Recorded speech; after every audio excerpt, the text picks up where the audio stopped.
Tonight I made stuffed shrimp and grits.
So let's give it a try, shall we?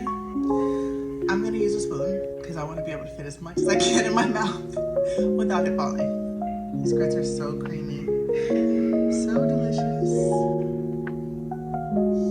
Big bite.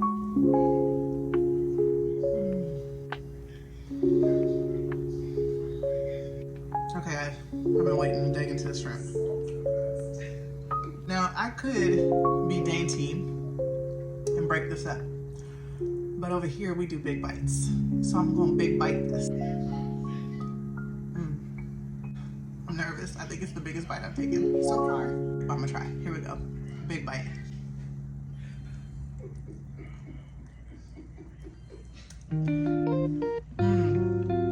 Oh my god, the stuffed shrimp is really good, so delicious. I gotta go make plays. I hope you guys have an amazing weekend.